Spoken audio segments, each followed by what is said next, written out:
Bismillahirrahmanirrahim. Dear students, I am Naveed Ahmed Naveed, your chemistry teacher. Dear students, class 10th chemistry का हमारा hydrocarbon का chapter जो है वो चल रहा है और इसमें हमारा जो लास्ट लेक्चर था वो था preparation of alkanes. Dear students, after the preparation of alkane आज का जो हमारा टॉपिक है ये भी एक बहुत इंपॉर्टेंट शॉर्ट क्वेश्चन पेपर में आता होता है और टॉपिक हमारे पास जो है वो है physical properties of alkanes. Alkane की फिजिकल प्रॉपर्टीज जो हैं ये हम लोगों ने स्टडी करनी है. डियर स्टूडेंट्स, अल्केन्स की फिजिकल प्रॉपर्टीज में सबसे पहली प्रॉपर्टी जो हम स्टडी करने जा रहे हैं that is physical state. Physical properties में जो सबसे पहली प्रॉपर्टी है वो कौन सी है? Physical state. डियर स्टूडेंट्स, आप जानते हैं कि मैटर जो है वो नॉर्मली हमारे पास गैसेस, लिक्विड्स या सॉलिड्स की फॉर्म में एग्जिस्ट करता है. तो इसी तरह से अल्केन जो हैं ये भी गैसेस भी हैं, लिक्विड्स भी हैं और सॉलिड्स भी हैं. और इसमें आपने याद रखना है कि वो वाली अल्केन जिनमें कार्बन की तादाद 1 से लेके 4 तक है. मैंने आपके सामने लिखा है C1 to C4. ये अल्केन जो है वो रूम टेम्परेचर पर क्या होगी? गैसेस होगी. अब C1 से C4 तक की जो अल्केन है आपको याद होगा कि कार्बन नंबर 1 जिस अल्केन में एक कार्बन है वो मीथेन है CH4. इसी तरह से C2H6 दो कार्बन वाली मीथेन, 3 कार्बन C3H8 प्रोपेन और 4 कार्बन C4H10 ब्यूटेन. तो ये 4 अल्केन्स मीथेन, ईथेन, प्रोपेन और ब्यूटेन जो हैं ये रूम टेम्परेचर पर कैसे एग्जिस्ट करेंगी? गैसेस की फॉर्म में एग्जिस्ट करेंगी. जबकि जब कार्बन की तादाद 5 हो जाएगी और वो अल्केन जिनमें कार्बन की तादाद 5 से लेके 17 तक है, कार्बन 5 से लेके कहां तक? 17 तक है, वो अल्केन्स रूम टेम्परेचर पर लिक्विड्स की फॉर्म में एग्जिस्ट करेंगी. चंद एक एग्जांपल आप देख लें कि अगर आपके पास कार्बन 5 है तो C5H12 हो जाएगा. इसको आप जानते हैं डियर स्टूडेंट्स के पेंटेन कहते हैं. सिमिलरली अगर कार्बन 8 हो गए हैं तो C8H18 हो जाएगा and this is called as octane. Similarly let's say कि कार्बन 10 है तो हाइड्रोजन 22 हो जाएंगे and this alkane is called as decane. तो ये चंद एक एग्जांपल हैं जिनमें कार्बन की तादाद 5 या 5 से ज्यादा है. तो ये वाली तीनों जो अल्केन्स मैंने आपके सामने लिखी हैं ये रूम टेम्परेचर पर किस फॉर्म में एग्जिस्ट करेंगी? लिक्विड की फॉर्म में एग्जिस्ट करेंगी. तो जनरल सी बात हमने की है कि वो सारी अल्केन जिनमें कार्बन मिनिमम 5 और मैक्सिमम 17 है ये सारी अल्केन रूम टेम्परेचर पर लिक्विड की फॉर्म में एग्जिस्ट करती हैं. इसी तरह डियर स्टूडेंट्स, जब कार्बन की तादाद अल्केन में 18 या इससे ज्यादा हो जाती है, 19 हो गई है, 20 हो गई है, 30 हो गई है, 35 हो गई है, तो ये वाली जो अल्केन्स हैं वो रूम टेम्परेचर पे कैसे एग्जिस्ट करेंगी? सॉलिड्स की फॉर्म में एग्जिस्ट करेंगी. किस फॉर्म में एग्जिस्ट करेंगी? सॉलिड्स की फॉर्म में एग्जिस्ट करेंगी. तो C18 एंड ऑनवर्ड जो अल्केन्स होती हैं वो सॉलिड फॉर्म में एग्जिस्ट करती हैं. अब ये स्टूडेंट्स आप सोच रहे होंगे कि आखिर ऐसा क्यों है कि जैसे जैसे कार्बन की तादाद इंक्रीज हो रही है फिजिकल स्टेट भी चेंज हो रही है. जो लो कार्बन नंबर्स हैं वो गैसेस हैं, थोड़े से कार्बन की तादाद ज्यादा हुई है लिक्विड्स हैं और जब बहुत ज्यादा हो गई है तो सॉलिड्स बन गए हैं. तो याद रखो गैसेस, लिक्विड्स और सॉलिड्स इनमें जो डिफरेंस होता है वो इंटरमॉलिक्यूलर फोर्सेस का होता है. वो किसका डिफरेंस होता है dear students? Intermolecular forces. Class 9 में हमने पढ़ा हुआ है ये. और इंटरमॉलिक्यूलर फोर्सेस जो है वो साइज ऑफ मॉलिक्यूल पे डिपेंड करती हैं. जितना साइज कम होगा इंटरमॉलिक्यूलर फोर्सेस भी कम होंगी. इंटरमॉलिक्यूलर फोर्सेस जो हैं ये बात याद रखिएगा कि intermolecular forces is directly proportional to size of molecule. Smaller the size of molecule, less the intermolecular forces. और जैसे जैसे molecular size बढ़ता जाएगा, intermolecular forces भी बढ़ती जाएंगी. तो डियर स्टूडेंट याद रखें, सबसे ज्यादा intermolecular forces होती है solids में, इनसे कम intermolecular forces होती हैं liquids में, और सबसे कम intermolecular forces होती हैं gases में. अब यहाँ देखो, gases अल्केन के केस में 1 से लेके 4 कार्बन तक जो मॉलिक्यूल है अल्केन के वो गैसेस हैं. तो ये छोटे साइज के मॉलिक्यूल हैं. जब मॉलिक्यूल का साइज छोटा है तो इंटरमॉलिक्यूलर फोर्सेस भी कम होंगी और फिजिकल स्टेट कौन सी बनेगी? गैस बनेगी. लेकिन जब बात आती है कार्बन 5 से कार्बन 17 तक तो मॉलिक्यूलर साइज अब बड़ा होता जा रहा है. जैसे जैसे मॉलिक्यूलर साइज बढ़ेगा इंटरमॉलिक्यूलर फोर्सेस भी बढ़ेंगी. इसलिए C5 से C17 तक अल्केन लिक्विड फॉर्म में होती हैं. और जब C18 और ऑनवर्ड की बात करते हैं तो मॉलिक्यूलर साइज बहुत ज्यादा हो जाता है. जब मॉलिक्यूलर साइज बहुत ज्यादा होगा तो इंटरमॉलिक्यूलर फोर्सेस भी बहुत स्ट्रांग हो जाएंगी. जब इंटरमॉलिक्यूलर फोर्सेस स्ट्रांग होंगी तो फिजिकल स्टेट कौन सी एग्जिस्ट करेगी? सॉलिड एग्जिस्ट करेगी. तो फिर इसकी रीजन हमारे पास क्या हो गई? Strength of intermolecular forces. ठीक है, और इंटरमॉलिक्यूलर फोर्सेस का ये रिलेशन भी याद रखना है कि intermolecular forces size of molecule के डायरेक्टली प्रोपोर्शनल होती हैं. डियर स्टूडेंट्स, दूसरी फिजिकल प्रॉपर्टी हमारे पास है सॉल्युबिलिटी ऑफ अल्केन. याद रखिएगा, सॉल्युबिलिटी का एक जनरल रूल है लाइक डिसॉल्व लाइक. अब लाइक डिसॉल्व लाइक का मतलब क्या है कि सॉल्यूट और सॉल्वेंट एक जैसे हों. अगर हम इसका सिंपली इसकी ट्रांसलेशन करें ना तो ट्रांसलेशन ये बनती है कि दोनों चीजें यानी सॉल्यूट और सॉल्वेंट क्या हो? एक जैसे हो. लेकिन इस एक जैसे होने का मतलब क्या है? मतलब ये है कि अगर आपके पास एक सॉल्यूट है और वो पोलर है तो वो डिसॉल्व होगा पोलर सॉल्वेंट में. और अगर एक कंपाउंड है वो नॉन पोलर है तो वो डिसॉल्व होगा किसमें? नॉन पोलर सॉल्यूट में, सॉल्वेंट में. सॉरी, तो जो आपके पास अल्केन्स होती हैं, अल्केन्स जितनी भी हैं ये नॉन पोलर होती हैं. और उसकी वजह बड़ी सिंपल है डियर स्टूडेंट्स. नॉन पोलर इसकी होती है ना कि अल्केन के अंदर दो ही एलिमेंट हैं, one is carbon and other is hydrogen.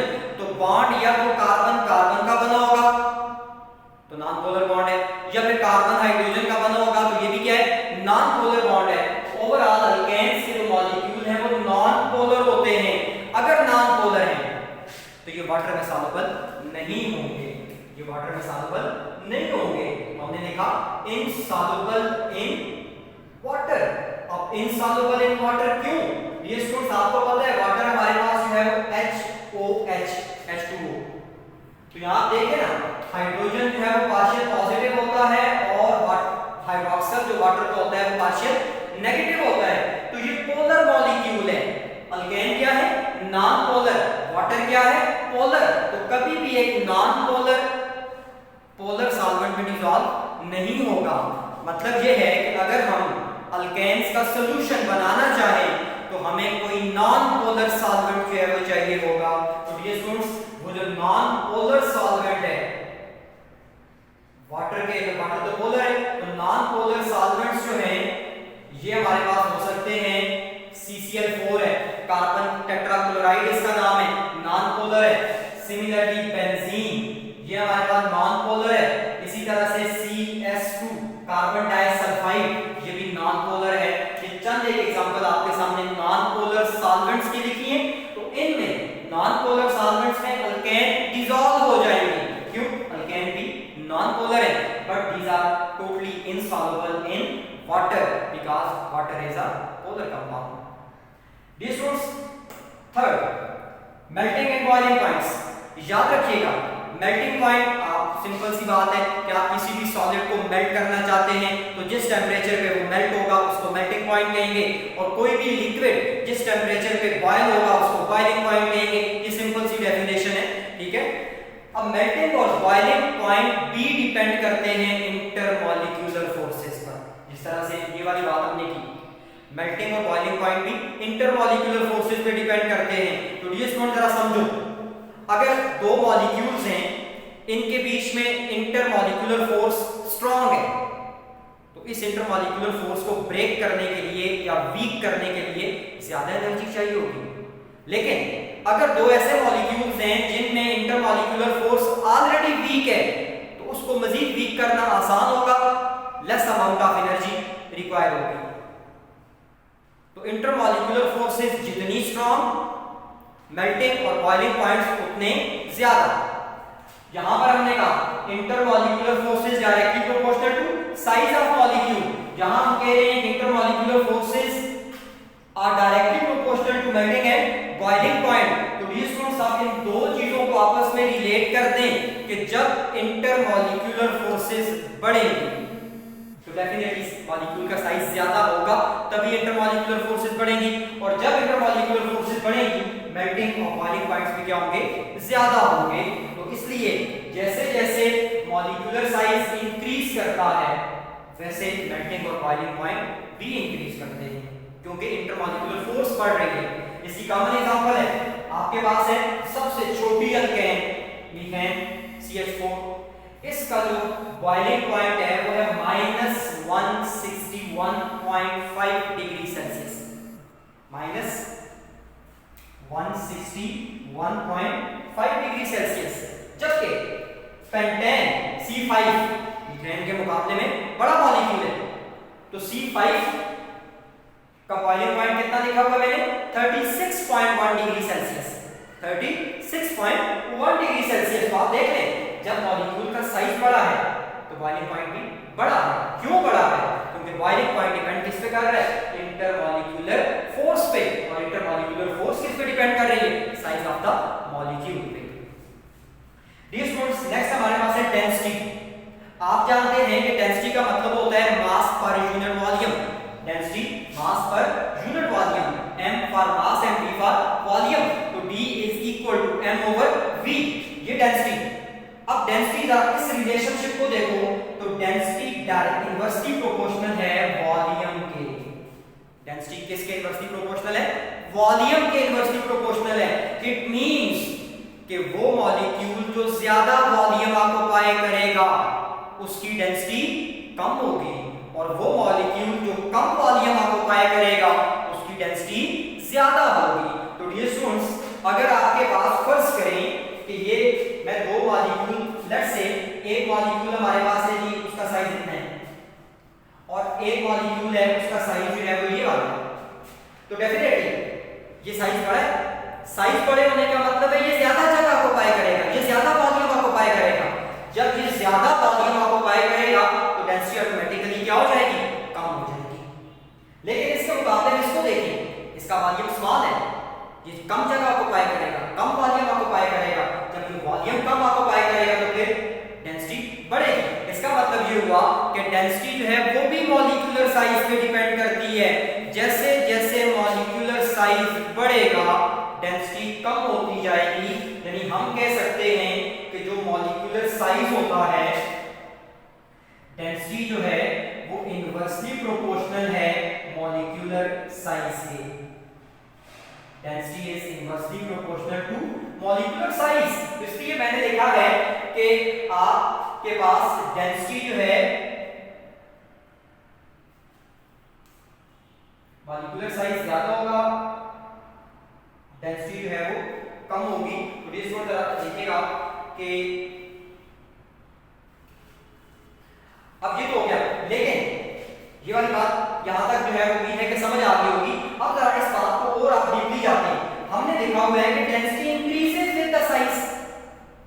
इसका मतलब है कि साइज बढ़ता है तो फिर वॉल्यूम कम हो रहा होगा ना। तो वजह क्या है ये स्टूडेंट्स आप समझ जाते हैं। डेंसिटी का रिलेशन वॉल्यूम के साथ जो है वो यही है, लेकिन हमने पढ़ा है कि जैसे जैसे मॉलिक्यूलर साइज बढ़ेगा इंटरमॉलिक्यूलर फोर्सेस भी बढ़ेंगी। जब इंटरमॉलिक्यूलर फोर्सेस बढ़ेंगी तो मॉलिक्यूल्स करीब आएंगे। जब मॉलिक्यूल्स करीब आएंगे तो वॉल्यूम कम ऑक्युपाई होगा। जब वॉल्यूम कम ऑक्युपाई होगा तो डेंसिटी क्या होगी, ज्यादा होगी। जब वॉल्यूम कम ऑक्युपाई होगा तो डेंसिटी ज्यादा होगी। इसका मतलब है कि डेंसिटी जो है मॉलिक्यूलर फोर्सेस अगर ज्यादा होंगी तो वॉल्यूम कम ऑक्यूपाई होगा, और वॉल्यूम कम ऑक्यूपाई होगा तो डेंसिटी भी क्या होगी, ज्यादा होगी।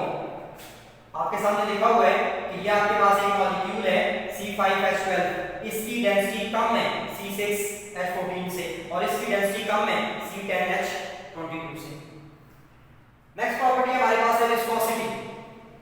विस्कोसिटी आप सिंपल ये कह लें कि कोई चीज कितनी विस्कस है, उसमें गाढ़ापन कितना है। विस्कोसिटी भी साइज पे डिपेंड करती है।